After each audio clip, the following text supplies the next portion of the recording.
دوستوں، گزشتہ پروگرام میں ہم نے آپ کو ترک طالبات کے ساتھ ہیڈسکار کی وجہ سے ہونے والے ظلم و ستم کے بارے میں بتایا تھا، اور آج بھی اس پروگرام میں یہ سلسلہ وہیں سے جاری رکھیں گے جہاں اس کا سلسلہ ہم نے گزشتہ پروگرام میں منقطع کیا تھا۔ تو جڑے رہیے ہمارے اس پروگرام کے ساتھ۔ 1990 کی دہائی میں یہ مسئلہ شدت اختیار کرتا چلا گیا، خاص طور پر 1997 اور 2007 کے پوسٹ ماڈرن فوجی اقدام کے بعد سیکولر اسٹیبلشمنٹ نے مذہبی رجحانات کے خلاف سخت موقف اختیار کر لیا۔ اس وقت کی حکومت پر دباؤ ڈال کر ایسے اقدامات کروائے گئے جن کے نتیجے میں حجاب پر پابندی مزید سخت ہوتی چلی گئی۔ تعلیمی حق چھیننے جانے پر طالبات کی آوازیں میدانوں میں گونجنے لگی۔ خاص طور پر انسانی زنجیر جیسے احتجاجی مظاہروں نے 28 فروری کے اقدامات کے خلاف ملک بھر میں شعور پیدا کر دیا۔ اپنے حقوق کے لیے آواز اٹھانے والی طالبات پر پولیس کے ذریعے تشدد کیا گیا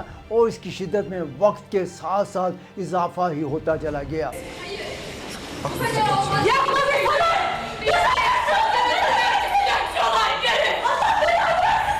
یونیورسٹیوں میں پابندیاں، سرکاری اداروں میں ملازمت پر قدغنیں اور سماجی دباؤ، یہ سب مل کر ایک ایسی فضا بناتے تھے جہاں مذہبی شناخت رکھنے والی خواتین کے لیے اعلیٰ تعلیم حاصل کرنا آسان نہیں تھا۔ کئی طالبات کو کلاس روم کے دروازے پر ہی روک دیا گیا۔ انہیں کہا گیا کہ یا تو اسکارف اتار دیں یا تعلیم چھوڑ دیں۔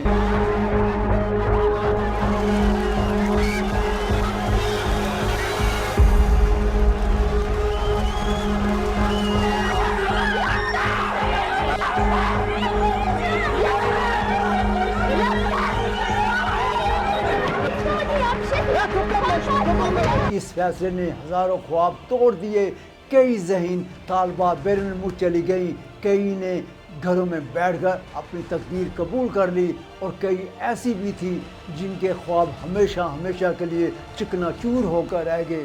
ہزاروں طالبات نے یا تو اپنی تعلیم ادھوری چھوڑ دی یا بیرون ملک جانے کو ترجیح دی۔ اس دور میں متعدد خاندانوں کے لیے مسئلہ صرف تعلیمی نہیں بلکہ عزت، شناخت اور مذہبی آزادی کا مسئلہ بن گیا۔ یہ وہ دور تھا جب ریاست اور شناخت کے درمیان کشمکش اپنے عروج پر تھی۔ ایک طبقہ ایسے جدیدیت اور ریاستی نظم کا تقاضا کر رہا تھا، جبکہ دوسرا اسے بنیادی انسانی حقوق کی خلاف ورزی سمجھتا تھا۔ سوال یہ تھا کہ کیا جمہوریت صرف ایک طرز زندگی کو قبول کرے گی یا ہر شہری کو اپنی شناخت کے ساتھ جینے کا حق دے گی؟ ریپبلکن پیپل پارٹی یعنی JP جو خود کو کمالزم کی وارث سمجھتی تھی، عمومی طور پر سخت سیکولر تعبیر کی حامی رہی۔ جماعت کے کئی رہنماؤں کا موقف تھا کہ حجاب ایک مذہبی علامت ہے اور ریاستی اداروں کو مذہبی علامات سے پاک رہنا چاہیے۔ 1999 میں پیش آنے والا مروے کاوکچی کا واقعہ اس بحران کا نقطہ عروج ثابت ہوا۔ مروے کاوکچی جو فضیلت پارٹی کی جانب سے رکن پارلیمنٹ منتخب ہوئی تھی، حجاب کے ساتھ پارلیمنٹ میں حرف اٹھانے آئیں۔ اس وقت کے وزیر اعظم بلنت ایجوت نے پارلیمنٹ میں کھڑے ہو کر ارکان سے kıha کہ اس خاتون کو اس کی جگہ دکھائیں اور انہیں ایوان سے نکالنے کا مطالبہ کیا گیا۔ Devlete meydan okunacak yer değildir. Lütfen bu hanıma haddini bildiriniz.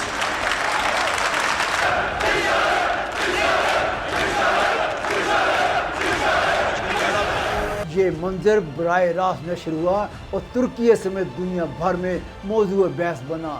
بعد ازاں کاوکچی کی شہریت منسوخ کر دی گئی اور ان کی رکنیت بھی ختم کر دی گئی۔ اس واقعے نے حجاب کے مسئلے کو بین الاقوامی سطح پر بھی نمایاں کر دیا اور اسے خواتین کے سیاسی حقوق سے جوڑ دیا گیا۔ پھر وقت بدلا اور 2001 میں justice and development party AK party قائم ہوئی۔ قیام کے تھوڑے ہی عرصے بعد رجب طیب ایردوان کی قیادت میں اس جماعت نے بھرپور عوامی حمایت کے نتیجے میں 2002 کے عام انتخابات میں تنہا اکثریت حاصل کر کے حکومت بنائی، جو کہ ترکی کی سیاسی تاریخ میں ایک اہم موڑ ثابت ہوا۔ آک پارٹی کی حکومت کے ابتدائی برسوں میں بھی اسٹیبلشمنٹ اور عدلیہ کی جانب سے شدید مزاحمت کا سامنا رہا۔ اس وقت کے صدر احمد نجد سیزر سخت سیکولر موقف کے حامی تھے۔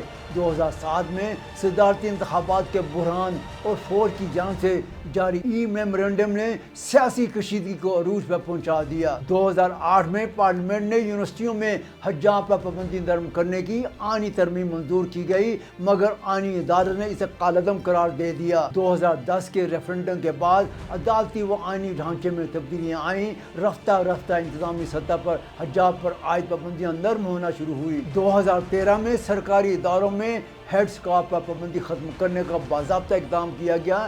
Kılık kıyafet yönetmeliğini değiştirerek kamu kurumlarında başörtüsü yasağını kaldırıyoruz. جس کے بعد پارلیمنٹ میں بھی خواتین ارکان حجاب کے ساتھ آنے لگی۔ اب ملک میں سیاسی منظرنامہ تبدیل ہو کر رہ گیا۔ جسٹس اینڈ ڈیولپمنٹ پارٹی کے اقتدار میں آنے کے بعد بتدریج وہ پابندیاں نرم ہونا شروع ہوئی۔